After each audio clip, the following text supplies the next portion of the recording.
Unfortunately, its true purpose is something much more entertainers and celebrities, by virtually every metric imaginable, monkeys, this planet is in very good health.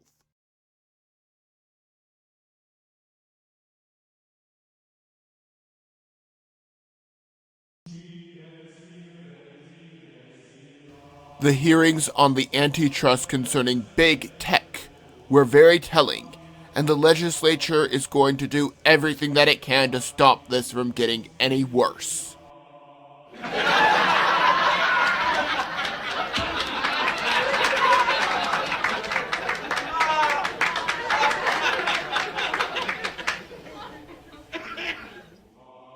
These people were only looking for sound bites for their re-election campaigns and were not interested in fixing the problem. If they were interested in fixing the problem, they would work to get rid of their special protection as platforms and reduce them to publishers. This is what they would do if they wanted to take action, but again, they are looking for sound bites. Meanwhile, Ted Cruz was on a committee to deal with Antifa and the reality of their violent attacks, but not one Democrat was ready to condemn them. We need to keep the pressure going and not back down now. President Obama's green energy initiatives like Solyndra failed miserably. The problem is not just government picking winners and losers, but the fact that solar energy does not produce nearly enough to be a primary power source. It is good for supplementing power and as a backup, but not much else. The reason being, the power has to be stored somewhere, but that is no easy task. This money that was thrown away into these companies was thought to be lost forever. That was until President Trump came on the scene. The Department of Energy reached a settlement to get back $200 million that was stolen from us to give to this company. I have a bright idea. How about we not give money to any company or industry at all?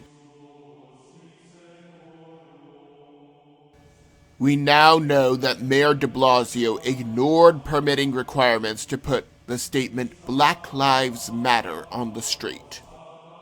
He is ignoring other groups that want to put messages like this up, that disagree with his politics. Naturally, several patriots have taken to trolling the trolls and have been defacing it. These people include LGBT activists, women, and minorities.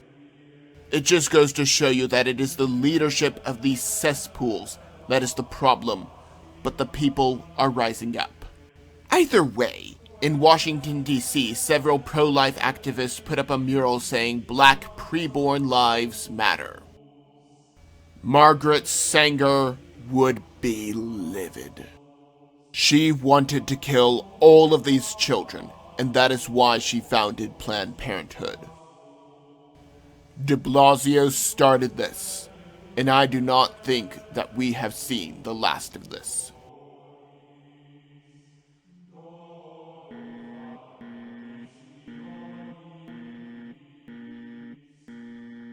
Virtually every incident that the fake news gives you about a racist police officer is not backed by facts or reason.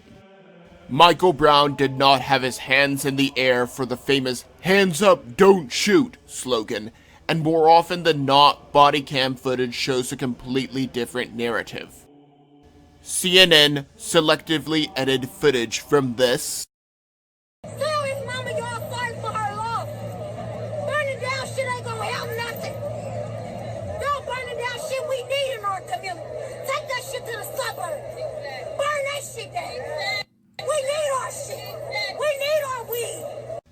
to this.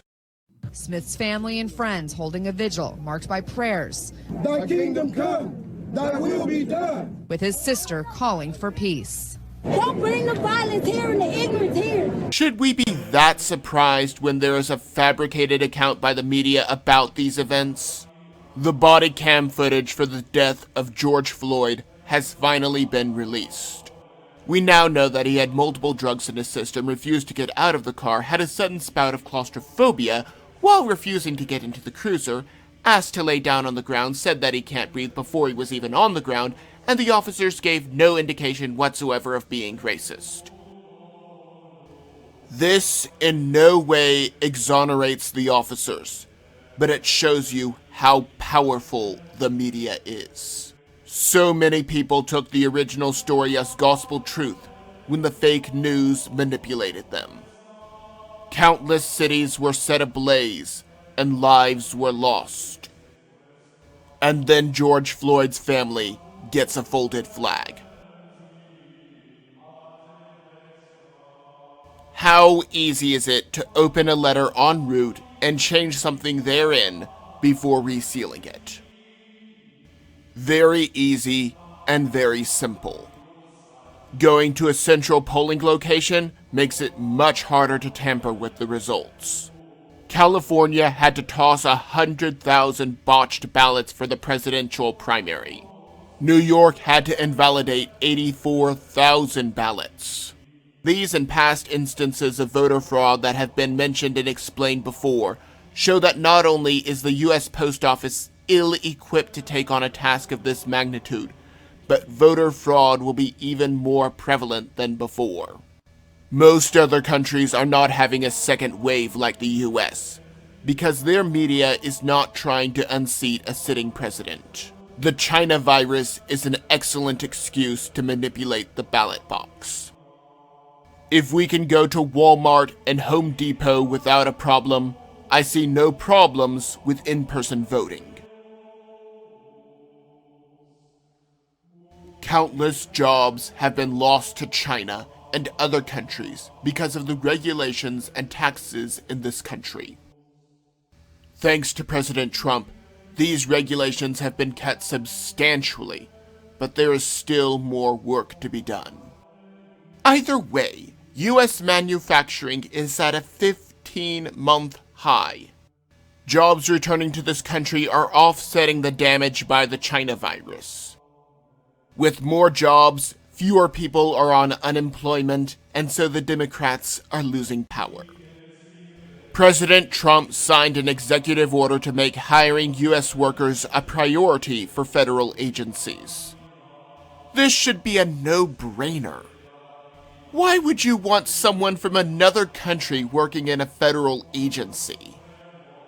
2 workers from the Tennessee Valley Authority have already been fired for defying the order.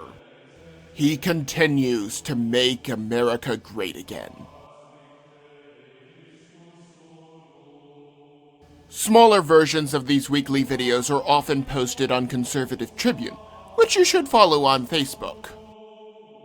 They recently posted an image saying that zinc, hydroxychloroquine, and Zithromax were the cure for the China virus, just like Dr. Stella Emanuel said. It was taken down as false. Why? Because a cure for the China virus would mean that there would be no more fear or dread. Twitter took down the posts in regards to the good doctor, saying that during a pandemic is not the time for debate and discussion. Dr. Emanuel is risking everything and would be destroying her career if she was lying about this. Instead of having open debate and discussion, looking at her records to fact-check her claim, or talking to her former patients, she was just cancelled. Just like the heel light. Why? Because the mandatory vaccine that will do nothing is almost here. By the way, Dr. Fauci agrees that President Trump's rollout, including the travel bans, saved lives. The Democrats do not want that, because they need to attack the president, because they want Trump to fail.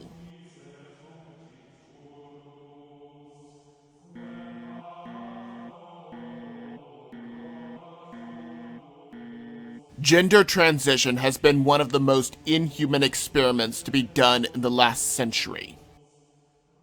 It is taking children that are confused, most of which go on to lead normal lives, and upsets their natural body chemistry while surgically altering their anatomy. Now these same doctors are caught with an uncomfortable truth. The largest study on gender transition ever is severely flawed. The American Journal of Psychiatry found that there were problems in how the numbers themselves were crunched. The correction also points out that those who underwent the surgery were more likely to have serious anxiety problems afterwards. That does seem to logically follow. Hormones already turn the adolescent mind upside down, and this would only make it worse. It is high time that we stop this experiment on our children. In response to the China virus, Los Angeles has been cutting off utilities to those who dare to gather, even in their own homes and businesses. One more reason that I am glad that I do not live in that abysmal state. This is something that you would expect out of China or North Korea. The goal is to shut down these parties. Although large gatherings are perfectly acceptable if you are a member of Black Crimes Matter. Maybe I'm just blowing smoke. Maybe I'm completely off my rocker, but that is just my opinion.